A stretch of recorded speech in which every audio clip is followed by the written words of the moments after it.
সাইজগুজা কই যাইতেছেন? সুইসাইড করতে যাইতেছি। কেমনে সুইসাইড করবেন? কক্সবাজারে যাব, সাগরে ডুবে মরবো। সাগরে ডুবলে তো পানি খেতে খেতে মারা যাবেন। সাগরের পানিতে তো লবণ বেশি, পানি গিলতে কষ্ট হইব। না না, আমার তো লবণ পানি খাওয়া যাইব না, আমার হাই ব্লাড প্রেশার। ডাক্তার সাহেব লবণ কম খাইতে কইছে। তাহলে এক কাম করি, বান্দরবন যাই, পাহাড় থেকে লাফ দিয়ে মরি। পাহাড় থেকে লাফ দিলে তো হাত পাও ভাঙবো। হাত পাও ভাঙলে তো মুশকিল। তাহলে কি করব, কেমনে মারা যাব? এক কাম করেন, বিষ খান।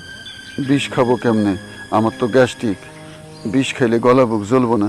তাহলে সহজ উপায়, গলায় ফাঁস দেন। আমার হাঁপানি না, ফাঁস নিলে তো গলায় চাপ পড়বো, সহ্য করা কঠিন। তাহলে কেমনে সুইসাইড করবেন? সেইটা নিয়ে তোমার চিন্তা করার দরকার নাই, আমার সুসাইড আমি করব। গোলাপ ফুল, ভালো থেকো, কেউ জানি তোমার পাপড়ি না ছেড়ে।